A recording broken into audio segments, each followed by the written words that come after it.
Hi y'all, it's Bonnie Boyle here, and I'm back with another video. Today I am explaining the problems with being a person on the like a girl on a spectrum, like biological girl on a spectrum, and on the autism spectrum, or any disability that involves like with a woman, and the problems come with it. Because this is going to be part of my life. I'm going to share stories about my life. And I think the first problem is when you're high on the spectrum. Like you're like functioning autism, like high functioning autism. Like I think this also falls with boys too, but mostly girls. Because it mostly happens with girls. Well, you see, the high functioning like autism, people don't really, they see you as normal when you're not really that normal, and you still have like, sensory issues and stuff. Like I can't handle sand, I can't handle certain shoes, that type of stuff. So I think people brush aside that, and then they'll think, oh, you're faking being autistic, when actually you're not faking autistic. And I've seen this before, mostly on TikTok, where people do fake being disabled, like having DID and stuff like that. Well, some people don't fake that, and some people want to spread awareness, but then people shut them down, be like, you don't look autistic. I'm like, oh, well, that's very insensitive of you. So I guess that's one thing. Like, I think people actually do see when I'm autistic is when I'm wearing my sensory headphones or I'm bouncing around to any music that's randomly playing. But I think another thing, and this has mostly to do with females, is sexual harassment with disabled women. Because just because we cannot say no doesn't mean we cannot consent. And I have a full story. So this is back when I was in high school in 9th grade. And this has to do with Miss L all over again. It's like the Riley High School thing. Well, one time I was sitting in class, and the problem with this classroom is the seats were so close together, because the reason why is there's so many wheelchairs in there. Well, I was in this classroom because we were learning about baking and stuff. Life ec, like life skills basically. It was a life skills classroom, and there was mostly guys with mental disabilities in that classroom.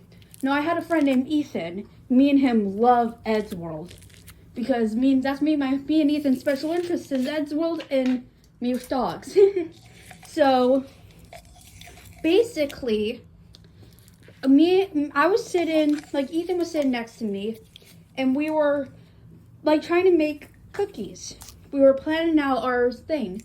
We were going to get all the ingredients together, and we were planning out on how we're going to do it. Measuring wise and stuff like that, because they want us to do it. Well, they supervise. They want us to do it by ourselves, so they supervise, which I think that's great. Problem is, the seats are so close together that sexual harassment can be there. You're probably wondering, did Ethan do something? No, Ethan's a sweetheart. He won't do that. What actually happened was this kid looking like a young Sheldon, but kind of more weirder. Well, he was sitting behind me in the seat next over, like right behind me. So what he did is he thought it would be funny to take his hand and start touching my butt. And I felt it, because the reason why is that day I was wearing a sundress. And you're probably wondering, why were you wearing a sundress? Well, the reason why is it was a white turtle sundress. And I was wearing that turtle sundress. I always wear this turtle sundress because my mom also has one. And that day after school, my mom was going to take me out to eat. And I wanted me and her like to match, because I literally look like a duplicate of her. Like I'm a smaller version of her. Only my mom has green eyes and I have brown eyes. That's the only thing you can distinguish from us. And also because she's like a little taller than me. So he started touching me. And I kept telling him to stop. And luckily, He didn't. So luckily I stood up and I yelled, "Stop touching me!" And the teacher got mad at me, saying he didn't know and stuff like that. And she kept saying that he didn't know. It's not his fault. He didn't know. No, he did know. He knows what he's doing. Just because me and him are both disabled doesn't mean, that I can't consent. And it's not okay. It doesn't mean it's not okay. It doesn't mean it's okay. You know what I'm saying? It's like upsetting and stuff like that. And she'll always get mad at me and call my mom, be like, "Hey, your daughter's doing this and this and this." And my mom knows she's lying, because another thing is my mom always reads, what's this called again? Let me try to remember. I have trouble remembering. It's a IEP. Okay, so an IEP is for when you're a student and you're disabled. You're a disabled student. Well, an IEP tells teachers what they need to do with you. Like, they tell you what you can and cannot have, what happens when you're upset, how to fix it, what you cannot eat, what you cannot do, what you can eat, what you can do.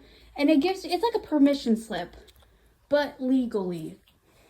Like, they will lose their job if they do not follow an IEP. Well, your teacher has to sign it, and then your mother also has to sign it. Your parent or guardian also has to sign it. Well, my mom reads through it, and they forget to print multiple things. So here goes the next thing. Bathroom.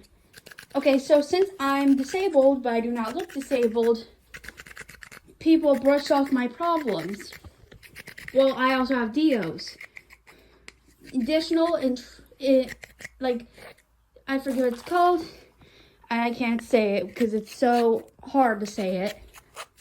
But basically, I have irregular bowel movements, which means it's hard. It's hard to hold it in, but I can hold it in for certain amounts of time.